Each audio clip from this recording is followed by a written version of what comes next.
Hello. All right. Hello, everybody, and welcome to episode 38 of the Hideout. We've got another great panel for you guys. For those of you who don't know me, my name is Nick Frontera. I am one of the founders and CEO of Apollo Entertainment, the company behind Satoshiverse. We do this every week. We've got a great panel here today that's going to be talking about Metaverse and gaming and all things Web3. So super excited to get into the questions with a group of just real builders in this industry. So we'll start with some introductions. I'll give a quick introduction of myself to begin, and then we'll jump into introductions of our awesome panelists. As I mentioned, I am kind of behind the wheel here at Apollo. I've been in the NFT space since 2017. Before that, I was a lawyer in the entertainment industry and just fell in love with the idea of ownership for digital assets. And so got super excited about the metaverse, took the red pill, and haven't looked back. We won't spend too much time talking about Satoshiverse, but Satoshiverse is a superhero-themed universe on the blockchain. We've been building a game called Satoshi's Legions for the last 2 years. If you want to learn more, check out the pinned tweet at the top of the page. But what I'd really love to focus on is our awesome group of panelists, starting with, let's start with Blockchain Gaming Alliance.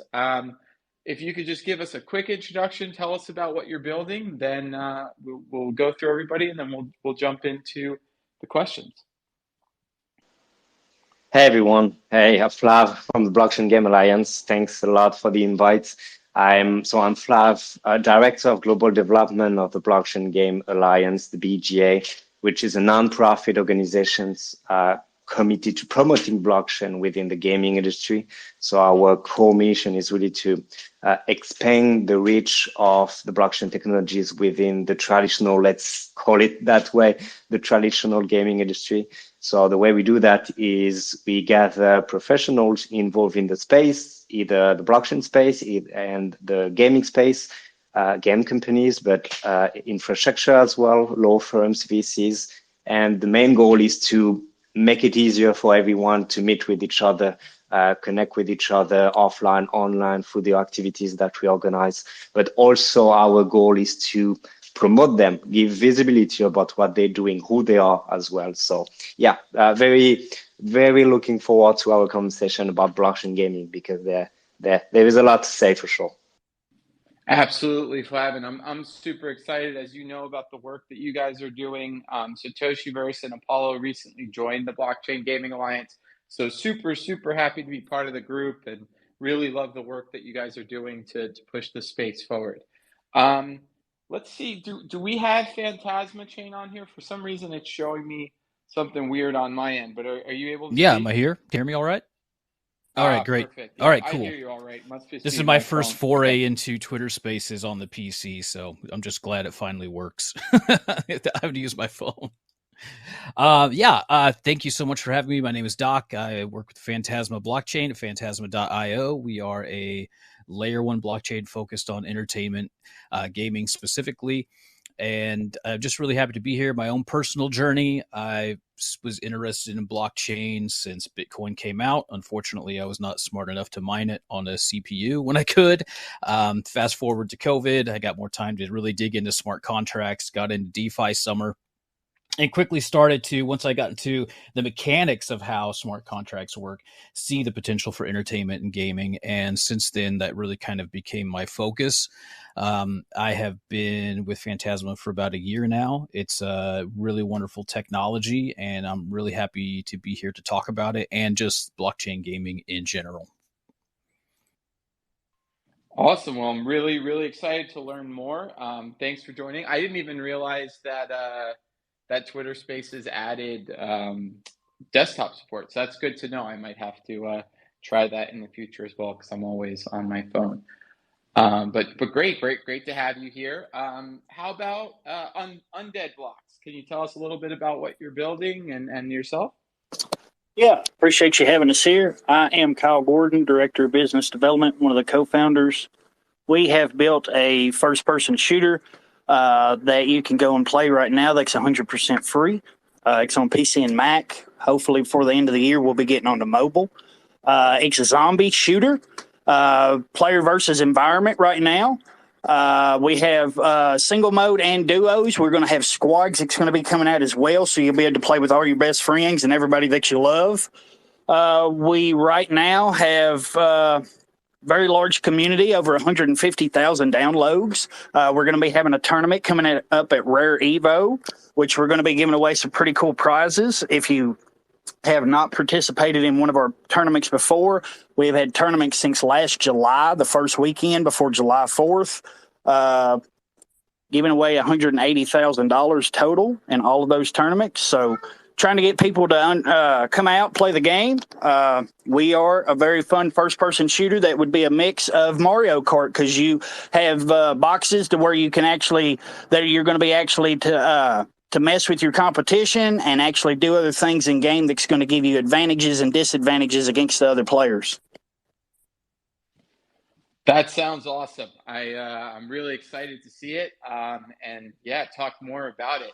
I just wanted to mention, if any of you have anything you want to pin to the top of the spaces, please feel free. Whether it's a new thing that you're doing or information about the project, helps people go over there and learn what's going on. So please feel free to do that. And for everybody in the audience, thank you so much for joining us today and being here live. I know a lot of people watch it in the recorded version, but it's always cool to be speaking live to such a great group. And we'll be doing some giveaways later for those of you who are here. So super excited to have you. Please do check out the speakers and all that they're building. But last but not least, I might have stolen your thunder a little bit there, Spencer. Why don't you give a little bit of an introduction, and then we could jump into the questions. No problem. Hey, my name is Spencer. I have been working with Apollo and with Satoshiverse for the last 2 years now on the business development and strategy side of things, and I also get to host these spaces. So yeah, first we're going to do some questions for everyone, and then we'll get into some individual questions. Like Nick said, we're going to have a giveaway at the end, so make sure you stick around so that you guys can win what we're giving away, which is going to be a Satoshiverse collectible trading card, which is going to allow you to actually play the game right now, which is really exciting. So we're going to get off on the first question for everyone here. And I'll call on Flav to start, but then everyone else feel free to just jump in. So there seems to be a constant theme in conversations about Web3 gaming that we need to attract traditional gamers, Web2 gamers. What do you think Web3 enabled games need to do to achieve that goal? I don't think there is such a thing that's as traditional gamers, to be honest. I think you play a game or you're attracted by a game for different reasons. Like myself, I'm a big gamer. I enjoy playing World of Warcraft, Spider-Man, and everything around the Web3 games as well, like Spider Tanks, doing a demo of our members like Synergy Games or Moonleague Games. And I don't feel like I'm in the middle of something like the Web2 and the Web3 worlds as a gamer. So I don't think we need to attract traditional gamers. We need to attract gamers, and I think that all. I know that there was kind of let's say a speech of a lot of people say we need good games, which is true, but very subjective as well. What is a good game? And I think obviously we need games with good incentives for players to play the games and to be involved in the games as well. And I think we need a sufficient amount of engagement, retentions within the games with Web3 thinking, I would say. But I think the thing the ecosystem needs the most is awareness from the traditional gaming industry. One of the biggest things that could happen and already is happening is just having the biggest. We're talking about traditional gamers, but I think the most valuable things for our ecosystem is to actually attract traditional game publishers at first, because obviously they own IPs, they're developing a lot of very cool games, and that's what's happening on our side. We're seeing Square Enix really well involved in what we do, Ubisoft as well. So yeah, I would say that like we just need more gamers, obviously, but more engaged gamers as well, but definitely more professionals, game professionals involved in Web3 as well.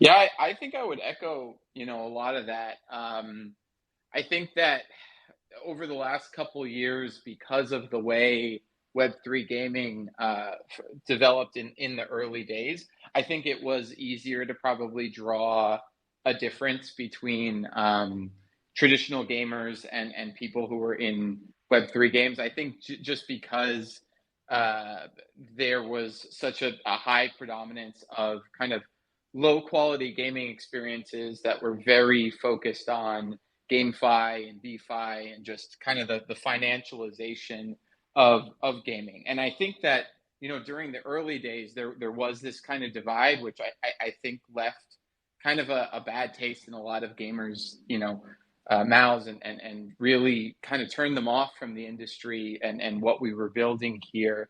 But I think with time and kind of as we head into the future of gaming in this space, I think, you nailed it, Flav. It's not so much about the traditional gaming industry or Web3 gaming, because I do think we are starting to and really need to move away from what was considered, GameFi for the past 2 years and starting to really think about, NFTs and Web3 as a technology on the back end of gaming infrastructure and really well developed professional games. And so I totally agree. I think that in order for us to really see a significant movement in gamers participating in Web3 gaming, which might be the better way of putting it, we're going to need to see the major publishers start to integrate Web3 into the back end of their games. And that could be everything from, starting to do really interesting stuff with interoperability. It could be, it could be things like,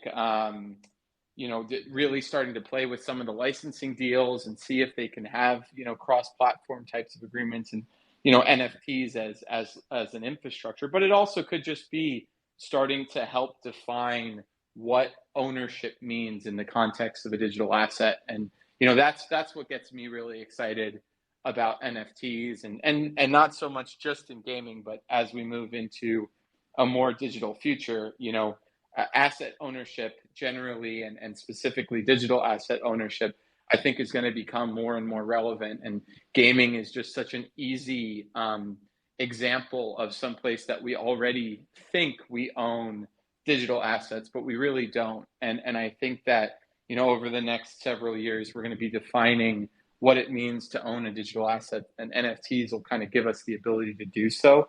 And so it will be really interesting to see, not just, on the game development side, but also on the legal and the infrastructure side. Major game developers are going to be the ones who have the opportunity to push the real legal narrative forward on what ownership of digital assets means, because they have the resources to kind of do the lobbying and regulatory work necessary to actually establish these infrastructures. So I think we really have an opportunity to see that develop. But in terms of, getting gamers to play Web3 games, I think it all comes down to UX. We have to have a seamless experience where people just enjoy playing the games, but understand that Web3 just gives them another layer of either ownership or things that they can do that they weren't previously able to do. And that's why the technology is special. But I totally agree. Yeah, I'll just throw my 2 cents here. I 100% agree with you. We have such a great industry that's being built, and clearly gaming is an industry that, on the whole, is such a giant. The technology layers and the not only just the games themselves, but all the adjacent things, the launchers, the wallets, the integration, the on and off ramps, as we see all of these services start to develop out better, that we can start incorporating it in these games. And like you say, kind of reduce this experience and make it more seamless, make it more adaptable. I think it's really going to help people kind of come around to the idea, because look, as far as asset ownership in gaming, the idea of that has been happening for so long. People have been selling their pimped out World of Warcraft characters since the very beginning, violating terms of service. So, we're all very accustomed to using digital currencies, virtual currencies, and things like that. It's just really kind of bridging that gap. And providing the same kind of experience, and plus education as well, of course, is always important within this environment. Just looking at a couple quick facts, because we have great, vibrant communities, and they're supportive. By the way, congratulations to Undead Blocks for 150K downloads. That's amazing. Those are great stats. But just checking out some reports. Made by Blockchain Gaming Association, by the way, before this. So, we've got about 700K daily active users on the blockchain right now, active in gaming. And that's a really great number. But when we look at things like mobile games, and mobile games that have been out for a while, where we're talking about Roblox with almost 1 million daily active users and things like that, clearly we have the foundations and we're doing some really great stuff. But in the long term, it is going to be vitally important to be able to bring on the larger player base into the Web3 gaming space. And I think and from what I've seen, I went to GDC, I went to 3XP recently, and 3XP really astounded me because I saw so many great games on display. And like you said, as we move past the GameFi and that whole kind of terminology, but what I saw at 3XP were a lot of great games that were super focused on the game first. They're putting out some really great products, and not only that, I saw there was no competition. There were committed developers that were really there to work the industry together, to be supportive.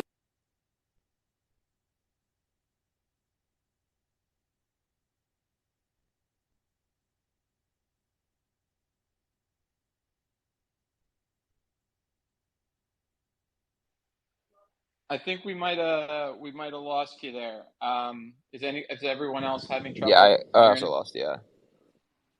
All right, we'll try to get him back on stage. Let's see. It's probably the beta version of Twitter/X/ platform. I don't know. I don't even know what to call this stuff anymore. But they've been changing their technology every day. Did we lose Kyle as well? Oh, looks like we may have. Let me see if he's still in the audience. All right, so let's try to get Doc back on. I don't know if you can hear us. Maybe jump out and jump back in. But why don't we keep going with and we can come back to this, and we'll start with BGA's individual questions. Sure. Yeah, we can totally do that. So, Flav, BGA brings a huge number of gaming projects and infrastructure together in one group. What do you think are some of the benefits to collaborating within the blockchain gaming space are? Obviously, the benefits for collaboration in general, like it's expanding your network among a specific ecosystem you belong to, or let's say game companies, or you want to belong to. Like, as I said, we have a large amount we have 500 companies in BGA, but everyone is not developing a game, but somehow they belong to the community, or they want to belong to because they want to help the gaming space related to Web3 technologies. So VCs, as I said, but infrastructure as well. So yeah, you want to expand your ecosystem, and because we're very focused on gaming, you can actually connect with mindful people and do business together with them. So you also want to give visibility to a project. That's very important. First and foremost, as individuals, we really are vouching for transparency, like give transparency for who you are, for what you're doing, having trust. It's giving trust to the BGA community as well. So it's also helping the community itself to discuss together, to exchange ideas, to develop synergies. So it's really based on, trying to give some transparency in the BGA ecosystem. So we want to do that, and we do that on our side through a lot of different activities, communication-wise, but not only some events we organize as well. But yeah, it's definitely benefits for collaboration. But within the blockchain gaming space, specifically, the technology is moving fast, right? I think we just mentioned GDC this year. We went there as well. Like we had a booth, which was very funny because our booth was just in the middle of the Epic Games booth and it was the only one was another game publishers, and right in the middle you got a tiny booth from the blockchain gaming space. So it was kind of funny. But about GDC, like this year, a lot of very cool games. Last year it was all about the infrastructure, not specifically about the game. So obviously developing a game, I'm pretty sure you agree with that. You building the Satoshi world is taking time. So you need to keep up with what's happening in the ecosystem, what kind of technology is emerging. Like, a lot of SDKs now can actually help you build Web3 thinking into your own game engine, or you have smart wallet. Account abstraction is something that everyone is talking about because it's changing a lot of things for the blockchain gaming ecosystem. So you need to keep up with what's happening in terms of technology.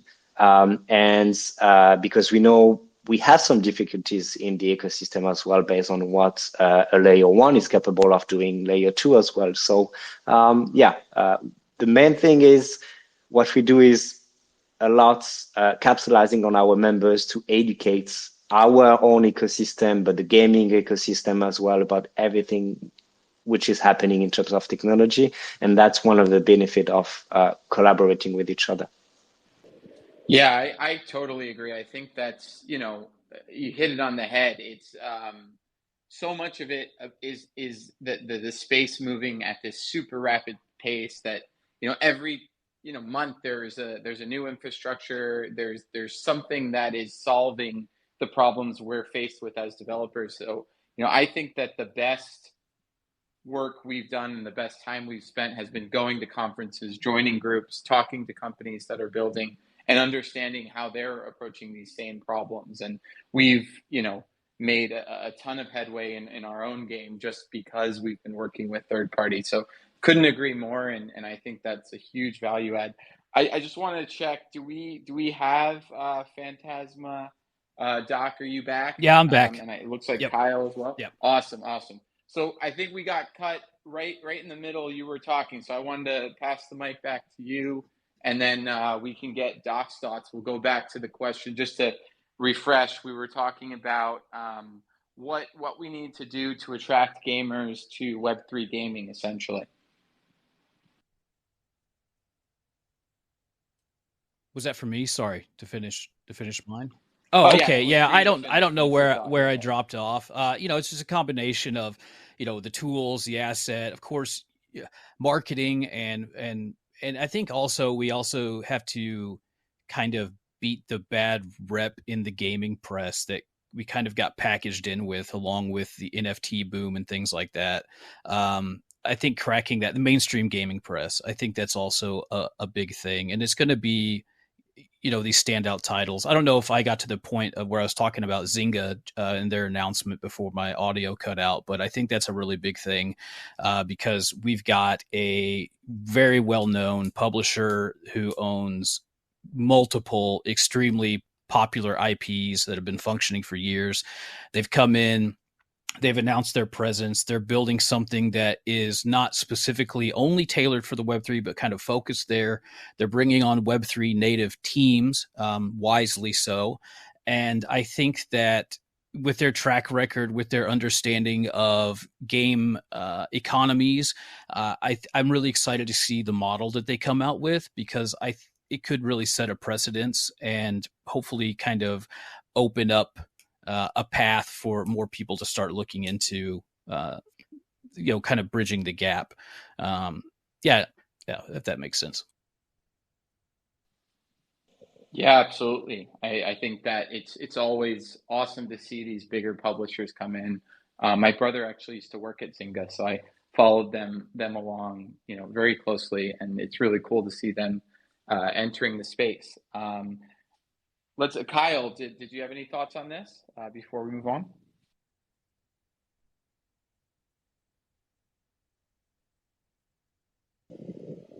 Kyle, it looks like you're on mute.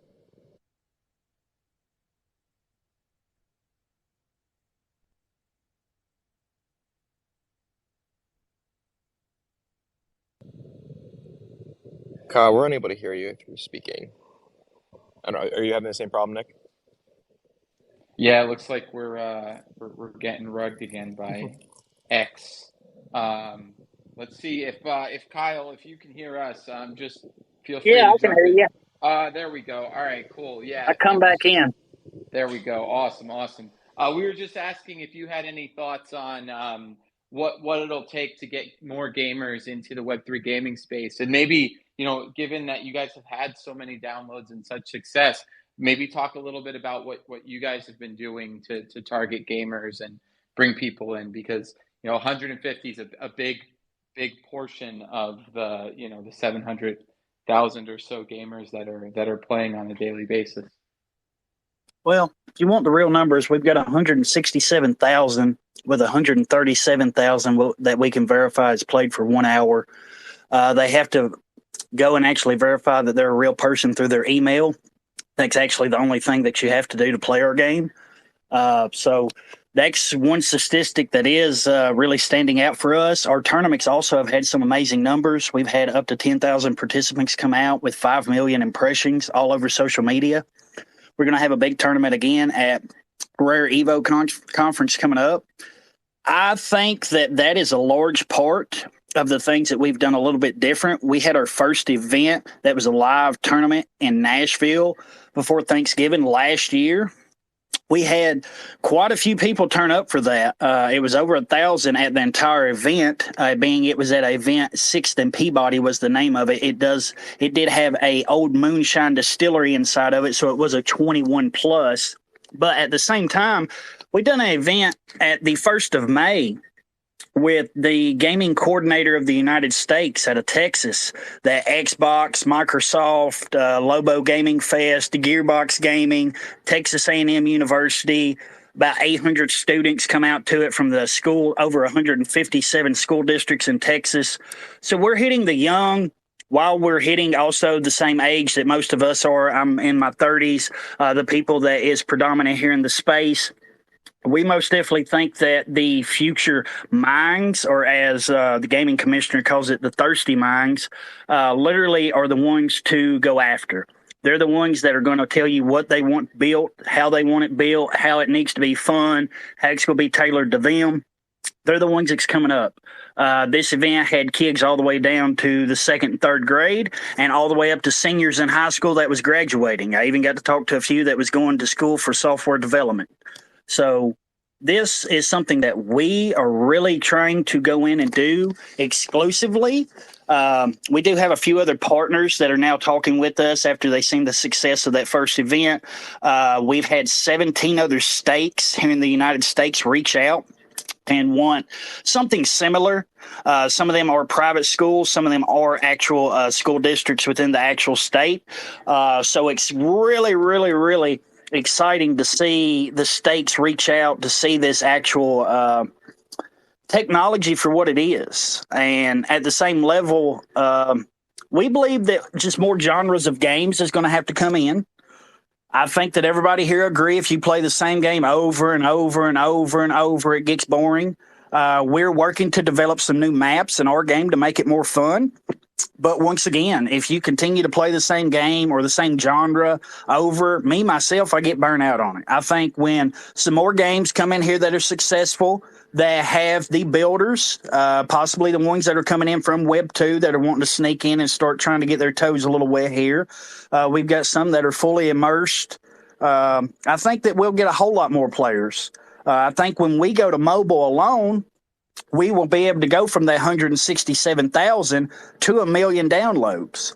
We have a lot of people all over the world with guilds that really can't even get to our game because it's on PC or Mac. Some of these people can't even afford because minimum is usually a little bit higher end graphics card. You can't play with like a 1660 or even like a 2060 or 2070. But still, once again, some of those graphics cards and some of those computers, the PCs, are just out of their reach by how much money they make daily.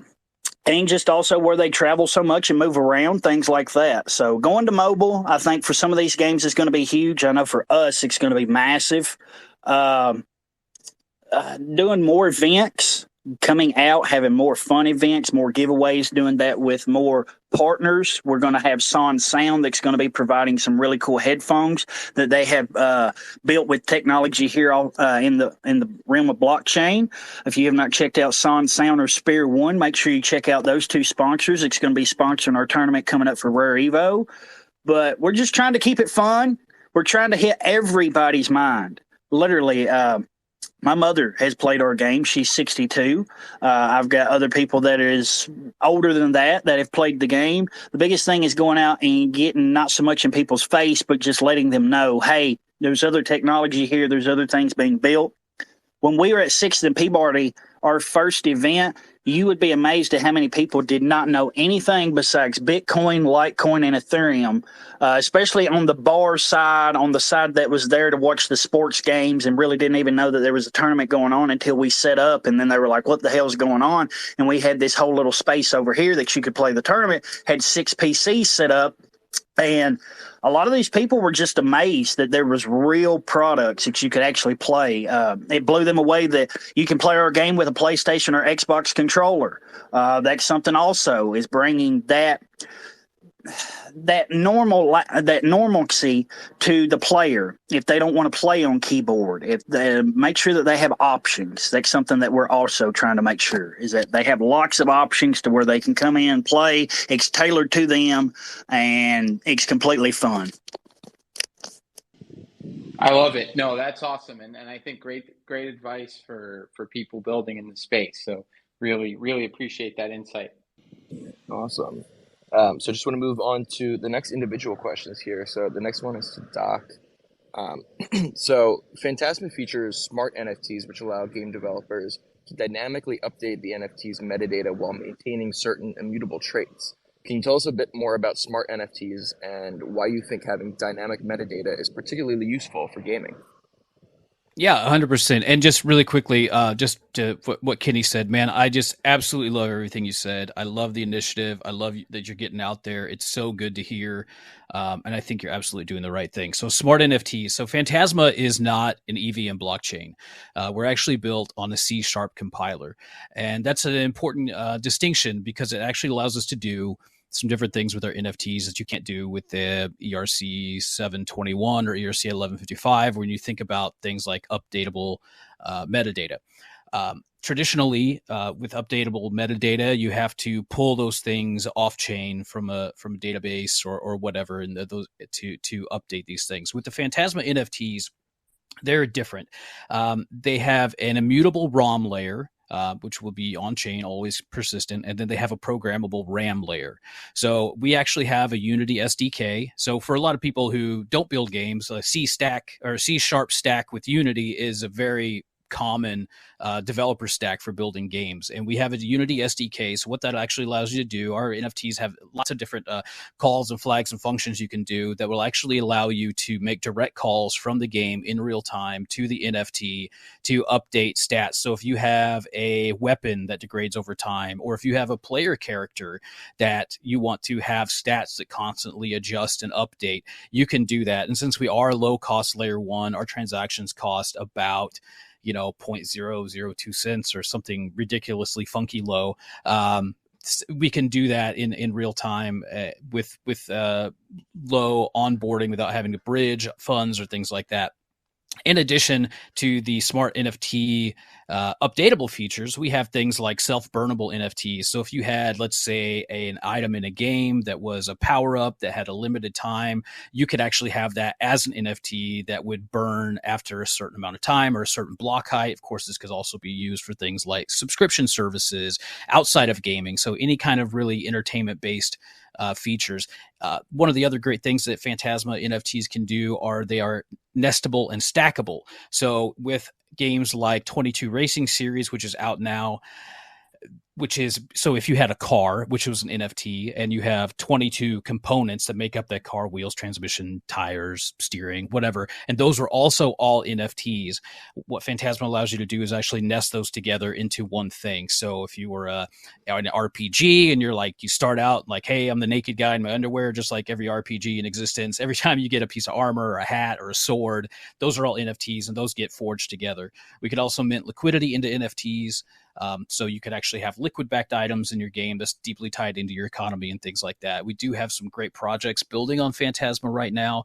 We have Wonder Man Nation, which is also being published by Goaty, who has 22 Racing Series, which should be coming out, hopefully, barring any difficulties at the end of the quarter. Our ecosystem's still young because it does take a little longer for our developers, since it's not EVM, to work within our parameters. But we have some great, really inventive and unique games, including Battle of Gods, which is in the audience right now. They're actually doing a hybrid physical and digital game. So there's a board game, then there's going to be a digital component. It's a mix of a deck builder with a little bit of civilization type strategy based on mythological characters. It's very, very cool. I hope that you check them out. So yeah, so basically with Phantasma architecture, and we're just like a Swiss Army knife. We have all sorts of features, but it was built to allow game developers to utilize NFTs in a way that makes sense for games, and to let more assets, transactions, and calls be actually fully on chain, if that gives you kind of like the long and short of it.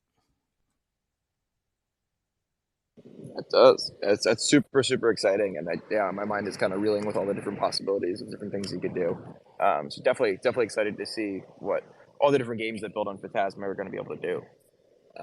So thank you. And then moving on to Kyle. So you kind of answered my question a little bit, because I was going to ask about the controllers. But I was going to, I guess, ask if you could clarify a little bit more why controller support is such an important feature for Undead Blocks, and why you think it's such an important feature for Web3 gaming in general. And if there's any other cool features that you like to highlight within the game. Yeah, first of all, Phantasma, hit me up. We're built in Unity. We got to do something. Anyways, controllers, to me, I fucking suck. Pardon my language. I suck on keyboard. I mean, I'm not the greatest in the world on controller either, but like, if you were limited to keyboard and mouse, I would break so many mouses and keyboards. I wouldn't have no money. Literally, I like options in life. I think that's freedom. I think that you should have choices, that nobody wants to do the same exact thing over and over. Not two people is going to have the same mindset, ideology. For us, we want to have as many options as possible. That's why we hit PC and Mac first. That's why we're pushing towards mobile. We do have a browser-based as well. We don't push it as much because browser-based, of course, can get botted. But it is something that we have always kind of pushed, is freedom. Have options. I know in the game we want to have more options as we build out more game modes. I don't want to drop too much alpha here. We have 2 maps that's being built. One's a little bit further than the other one because literally I know that since we only have 1 map right now, that's one of the biggest gripes. It's even my gripe. Like I hate playing the same map over and over and over. We're building as fast as we possibly can, especially in the bear, to get that map is high quality, to get it out to be beta tested. Those are some new things that we are really going to be implementing towards. Some new things also as we build out some new tournament structures and some other things that we're doing in the back end, because we have our own actual game launcher and our own OS, and actually we have our own wallet as well. But just having options. Same way with more currencies coming into our wallet. I've got about 13 different currencies that I've been talking to try to bring in. We like options. I want you to be able to cash out, whether it's stable, whether it's Ethereum, whether it's CRO, whether it's Litecoin, like whatever the hell you want it to be, Undead token, like if you want to go into Avalanche and go do something on Trader Joe, or like literally whatever the hell that you want to do, we want options. And I know that it's going to take time. We have options with rental systems. That's something that's pretty cool. There is a little few glitches and things with it as we work with Blue Mint and continue to build that out better than it is.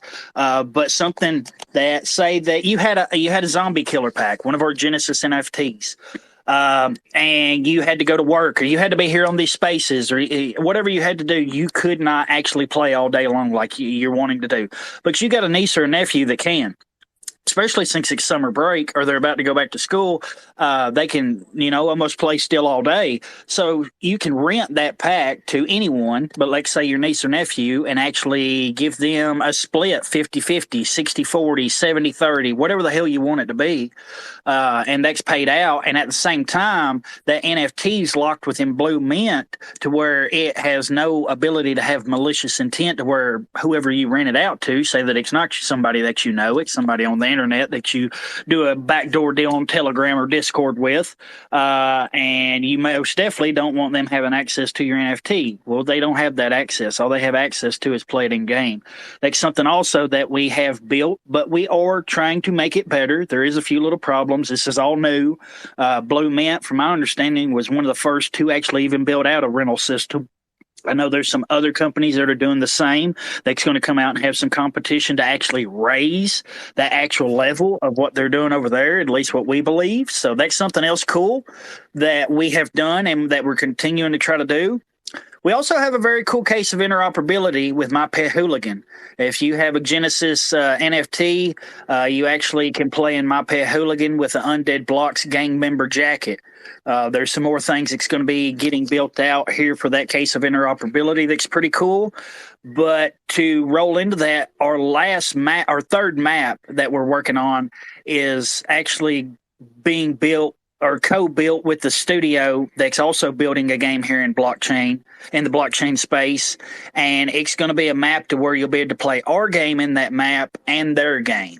But I'm not going to drop much more alpha after that, but that's going to be a really, really cool case of interoperability. Wow, that is a very, very cool case. I'm excited to see that for sure. Thank you for sharing that, and thank you for sharing all that alpha. I'm sure everybody listening appreciates it. So we're going to move on to another question for everyone in the group here. And maybe, Doc, you can start us off with this one. So a lot of the news surrounding crypto recently has been focused on the rampant scams and fraud that have plagued our space, like FTX and a lot of the other exchanges that have shut down. How do you think we as an industry can remedy this and regain consumer trust? Well, first of all, yeah, I mean, it's always a problem, and especially in a nascent industry, it's a tough question to ask. When you're building technology, I mean, look, I've probably bought into, 5-10 Steam early access games that fizzled, right? And rightfully so, the community is mad. When you start to add the financial aspect to that and the speculation aspect to that, it kind of compounds that. I think that there is, and it's really a tough thing. It's a chicken or an egg for developers as well, because you need to look, gaming development is hard. Testing new ideas is hard, and things are going to work. Things aren't going to work, and things are probably going to take a lot longer than what you expect, no matter what you do. So I think there's a chicken of an egg thing in the way that we're funding games. It's one of those problems that if you're an indie developer and you have to rely on your community first, you have to make sure you're timing things out so that you're not fatiguing your community with super long development cycles or overhyped promises or things like that. It's important for people in this industry to really craft out a well-modeled business plan for how they're going to secure their early funding and gain the trust. It's a case by case thing, and once more, and this is changing, and so this is changing. This is the other one of the great things about 3XP that I saw is that we had a lot of games out there, but they're like, we don't even have token anything in there right now. We're just building this game first, which I think is a great step. But clearly, they've received their funding somewhere to be able to get to that point. So it's a mix of. I think the way we structure our funding is one thing. As more and more games start to actually get to that MVP stage, and that's also going to clear things up. And I think that the beautiful thing with entertainment, be it film, gaming, comics, whatever, and blockchain, is that there is going to be a point where using blockchain technology does not necessarily correlate with the overall macro or meta thought about cryptocurrency in itself. These things will diverge at some point, and just having blockchain as part of your tech stack or your underlying technology layer is going to be as ubiquitous as interacting with any other form of entertainment. It's part of it. It's a feature. It's not the focus. And I think, over the next couple of years, especially as we see this next crop of games that are being developed now, get to the point where they can publish and start, spreading their wings and marketing and things like that. I think that that's going to really help beat down the bad press.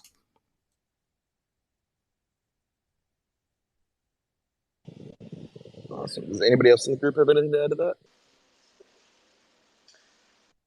that? Maybe very quickly, but actually it was exactly what I wanted to say. So I maybe nothing much around that, but totally agree with what Doc said, because unfortunately, the success and the attention of the blockchain gaming space is really related to what's happening in the crypto space, and like that's unfortunate, because obviously it's nothing to compare with what gaming could do with blockchain technology and the evaluation of a token. So nothing to compare with that. So it's unfortunate, and I think, based on what we're seeing in the ecosystem as well, like we know that some of the games are very silent about the development of the game in terms of the beta, the alpha that's coming, and we know that they are actually waiting again for a good move from the crypto markets that everyone is expecting for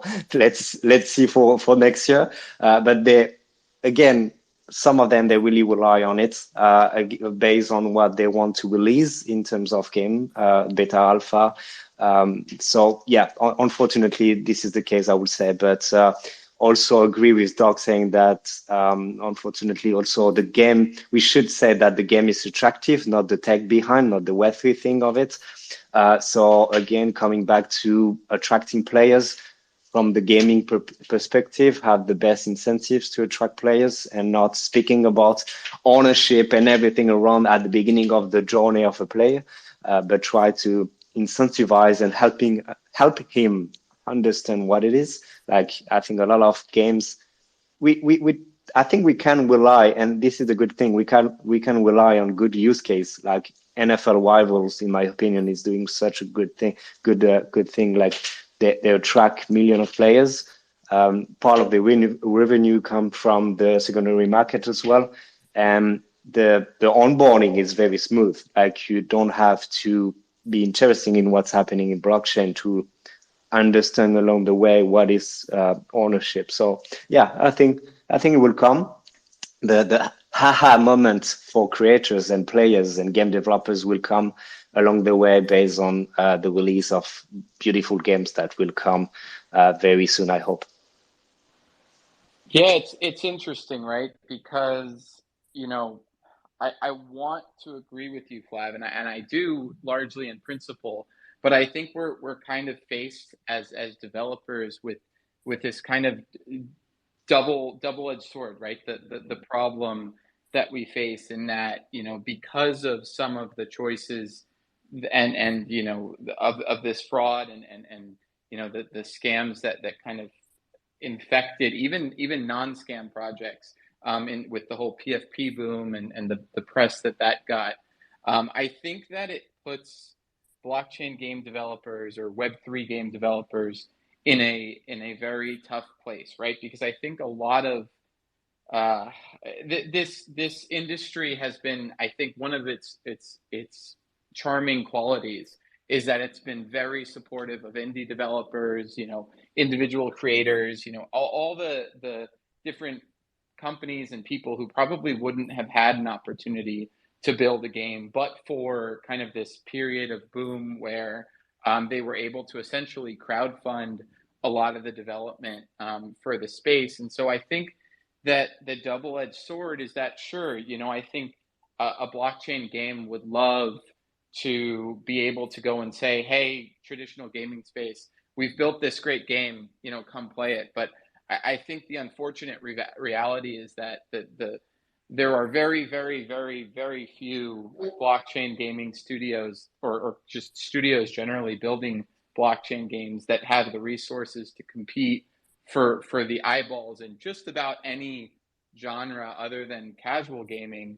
with the major publishers, right? There's no way that we can build a shooter that competes on every level with Fortnite, for example, and that's just because of resources and marketing budget and all the different things that these major publishers have. So I do think that there is a certain, incentive to target the niche first, right? To really try to say, okay, we're building games that have the potential to be broadly appealing, but that are trying to experiment and take advantage of, like you said, the use cases, the different things that we can do with the technology, and kind of creating a different experience for gamers. Because at the end of the day, there's 700,000 shooters out there. There's a ton of hack and slash games. There's plenty of casual games, and most of them are built, the ones that people are playing are built with far greater budgets than we have at our disposal. And so I think, we need to be able to find some degree of uniqueness by using the technology, and thinking of ways in which we do, play ourselves differently. And I think that there are, some of the kind of mid-size Web3 gaming studios that are in a good position because they may have raised, a decent amount of funding in 2021, early 2022, and kind of have the runway to not, push things out immediately, and to wait for a more favorable sentiment. But, I think it's tough because I think we've already seen, a lot of the blockchain games I was really excited about are no longer in development because of the bear market, because of how, deeply tied to the space they were. And I think we're going to see a few major games come out that really need to succeed to kind of restore confidence in the industry for indie developers. Now, the infrastructures, I think, is totally different. I think that is going to be much slower and more methodical. We're going to see kind of major developers dip their toes in, and they, of course, have the luxury of waiting while they continue to profit on, more centralized games, and really wait until the technology and the infrastructure is in a good place, and then essentially, gobble up all the smaller studios, and, do some of what these studios are doing. So I think it's tough because I think that the major players have a benefit to wait and kind of let the competition fizzle out. But, us as kind of smaller developers who are trying to kind of push these games forward and, promote it to more of a niche industry and following, we really have to, it's a juggling act, right? Because we want to have runway to expand and feel like we are going for that general gaming audience, but also that takes, millions of dollars in marketing often. It's the rare exception that you have a game use purely guerrilla marketing and become extremely successful. It happens, but it's kind of the exception to the rule. So, I know that we are faced with that problem, and I'd be interested to hear others on the panel on this, just because I think that, there is, especially in this bear market, we're building, we've got, we're really excited about what we're going to put out. But I think in the beginning, it is going to be to that smaller audience. And we, of course, will be planning to target the broader audience. But, we alone obviously can't change that sentiment. And so we are a little bit of, just, standing by for that sentiment to change, and the bigger players to set really good examples and bring people in. But I think it has to be a collective effort.